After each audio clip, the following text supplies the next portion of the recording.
He was a warrior, a commander of armies, respected by kings, but broken by a sickness no sword could fight. And healing, it didn't come from gold or greatness. It came through the quiet courage of a nameless servant girl. This is the story of Naaman.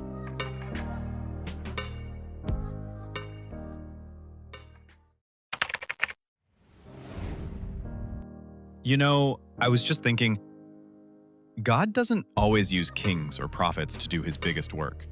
Sometimes it's the quiet ones, the overlooked, even children. People we'd never expect. Servants, outsiders, those on the edge of the story. They're often the ones who change everything. Like who? There was a man, a commander, Naaman, powerful, respected, but the person who helped him wasn't wealthy or known. She was young and hidden.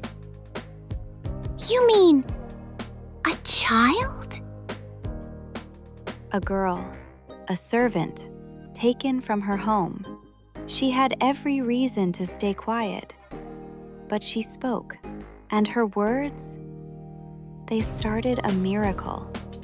Can we hear the story? Of course, honey. Let's open our little scroll.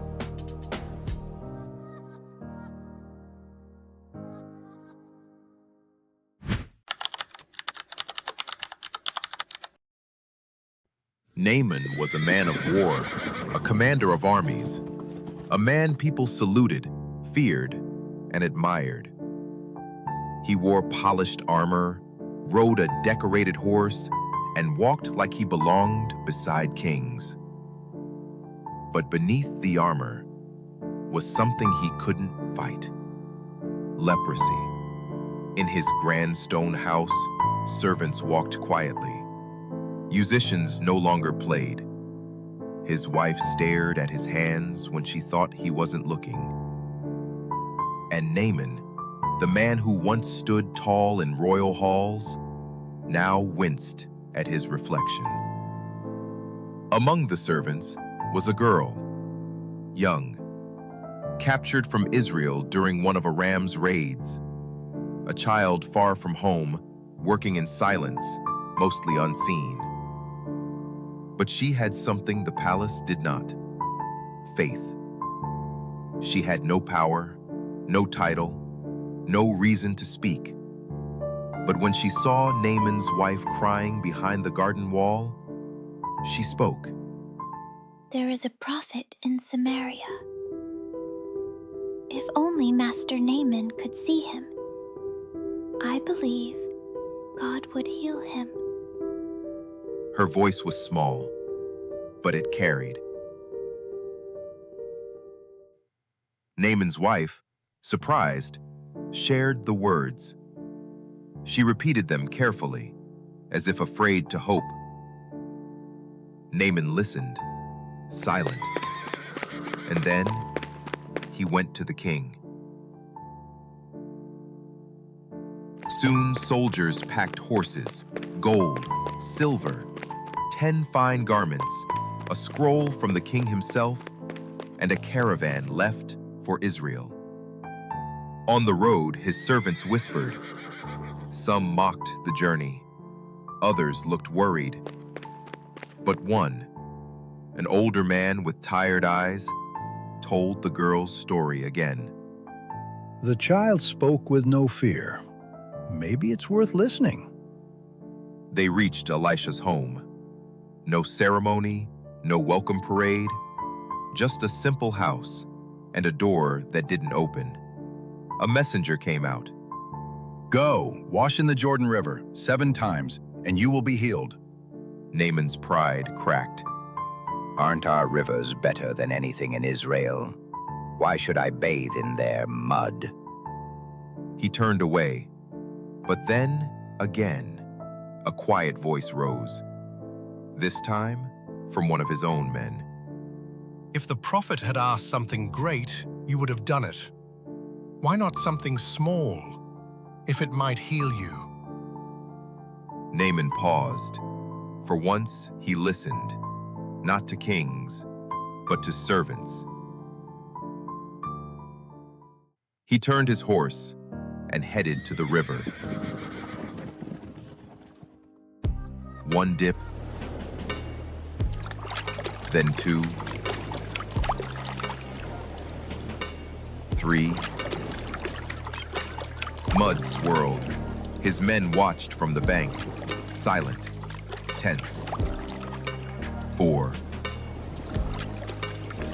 5, 6. Nothing.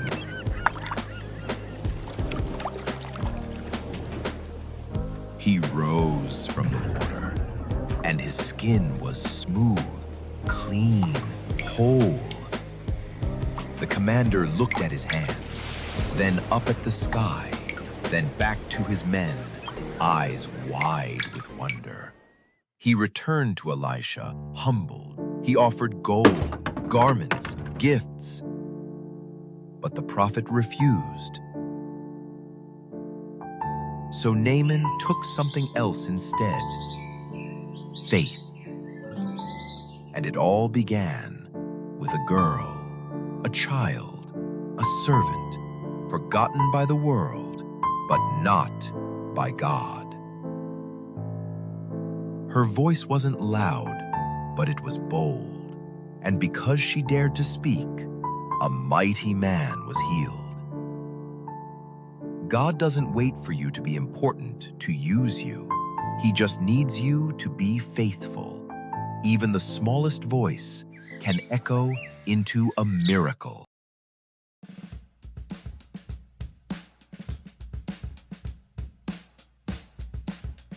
It's remarkable, isn't it?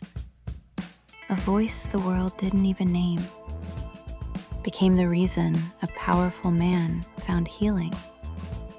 She didn't even shout. She just said what she knew. And Naaman, the great commander, actually listened. And that might be the greater miracle, that someone with power was humble enough to listen to someone with none.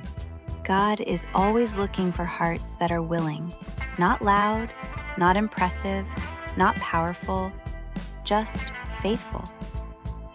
Even now? Especially now, especially us and anyone humble enough to listen. This is why we have to keep being humble and faithful. Let's say a word of prayer for this great lesson. God, thank you for this story, for the reminder that every voice matters. Help us to speak with courage and listen with humility.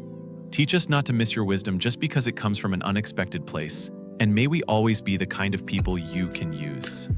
Amen. Amen. Amen.